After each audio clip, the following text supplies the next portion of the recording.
সুরসভার অভিশাপে গন্ধর্বের দেহশ্রী হল বিকৃত। অরুণেশ্বর নামে তার জন্ম হল গান্ধার রাজগৃহে। মধুশ্রী ইন্দ্রের পাদপীঠে মাথা রেখে পড়ে রইল। বলল, ঘটিও না বিচ্ছেদ, গতি হোক আমাদের একই লোকে, একই দুঃখ ভোগে, একই অবমাননায়। ইন্দ্র বললেন, তথাস্তু, যাও মর্তে, সেখানে দুঃখ পাবে, দুঃখ দেবে, সেই দুঃখে ছন্দপাতন অপরাধের ক্ষয়। মধুশ্রী জন্ম নিল মদ্র রাজকুলে, নাম কমলিকা। ভরা থাক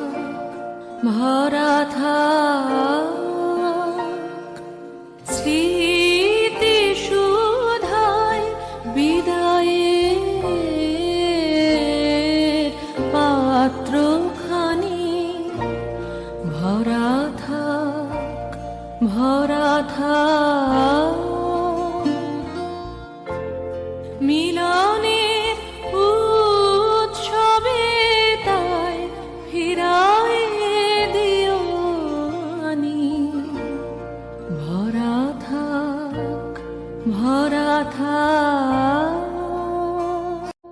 লগ্নে রাজহস্তির পৃষ্ঠে রত্নাসনে রাজার প্রতিনিধি হয়ে এলো অরুণেশ্বরের বক্ষবিহারিণী বীণা, রাজার অশ্রুত আহ্বান সঙ্গে করে। অন্তঃপুরিকারা বীণাখানিকে বরণ করে নিয়ে এলো বিবাহের আসরে। বধূ পতিগৃহে যাবার সময় সখীরা সুন্দরকে প্রণাম করে বললে,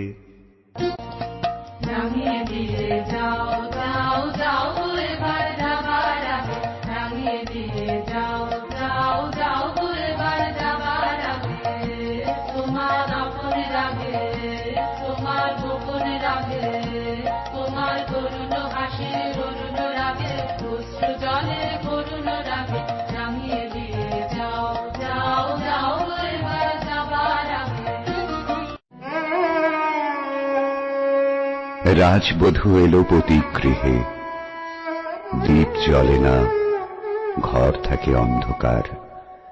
সেই ঘরে প্রতি রাত্রে স্বামীর কাছে বধূ সমাগম। কমলিকা বলে, প্রভু, তোমাকে দেখবার জন্য আমার দিন আমার রাত্রি উৎসুক, আমাকে দেখা দাও। এসো এসো আমার ঘরে, এসো আমার ঘরে,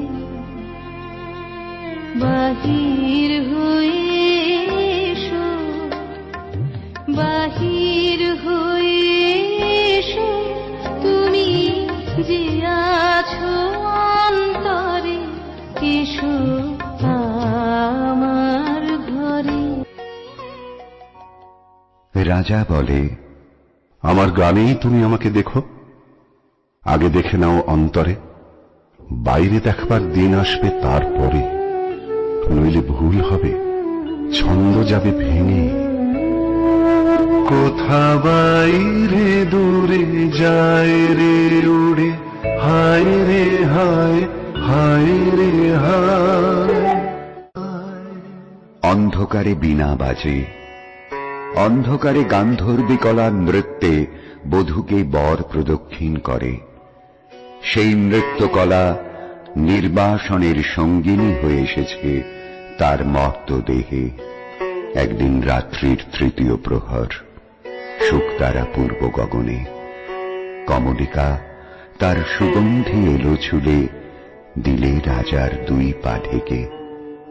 বললে, আদেশ করো, আজ উষার প্রথম আলোকে তোমাকে প্রথম দেখব, নইলে আমি বিদায় নিয়ে যাই, রেখে যাই আমার কান্না এই অন্ধকারের বুকে। যতক্ষণ না আমাকে ফিরে ডেকে আনো তোমার আলোর সভায়।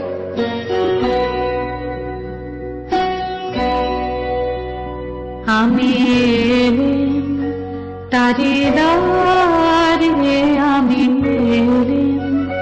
ডাক দিলে অন্ধকারে,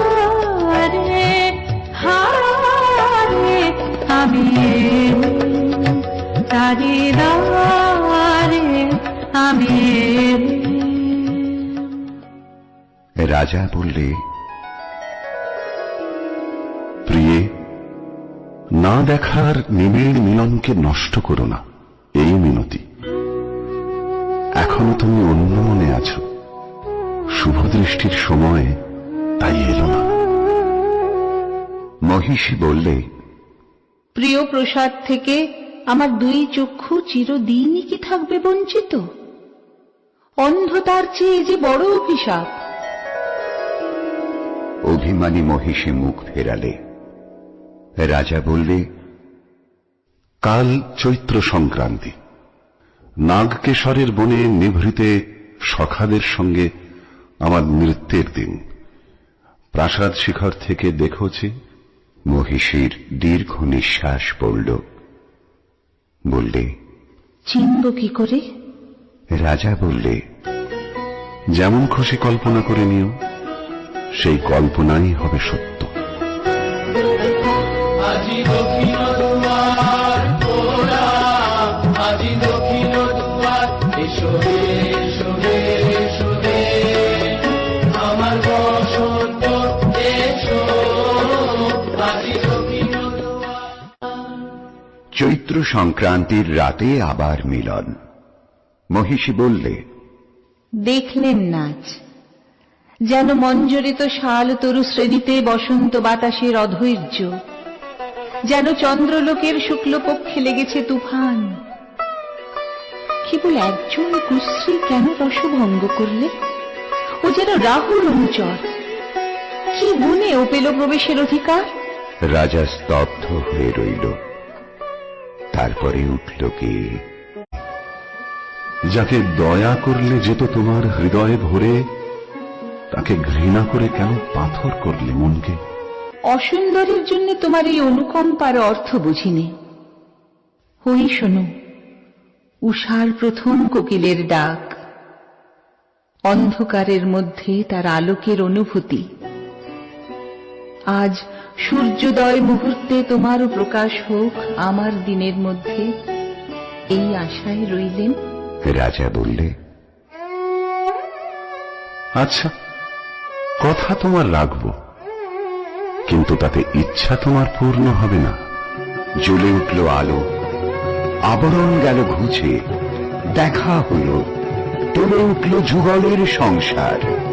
কি অন্যায়, কি নিষ্ঠুর বঞ্চনা!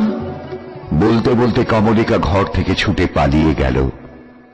তাকে ডাক দিলে রাজার জগৎ থেকে, না যেও না, যেও না কো মিলন পেয়াসে মোরা। অবশেষে কমলিকা নিজের ভুল বুঝতে পারে, আকুল হৃদয়ে ফিরে আসে অরুণেশ্বরের কাছে। গলায় সেখানে বীণা বাজছে। মোর বীণায় ওঠে কোন সুরে বাজি, কোন নব চঞ্চল ছন্দে, মোর বীণায় ওঠে কোন সুরে বাজি। বীণা থামল। মহিষী থমকে দাঁড়াল। রাজা বললে, ভয় করো না প্রিয়ে, ভয় করো না। গলার স্বর জলে ভরা মেঘের দূর দুরু দুরু ধ্বনির মতো। কিছু ভয় নেই আমার, জয় হলো তোমারই। এই বলে মহিষী আঁচলের আড়াল থেকে প্রদীপ বের করলে। ধীরে ধীরে তুলে ধরলে রাজার মুখের কাছে। কণ্ঠ দিয়ে কথা বেরোতে চায় না, পলক পড়ে না চোখে। বলে উঠল, প্রভু আমার, প্রিয় আমার, হে কি সুন্দর রূপ তোমার!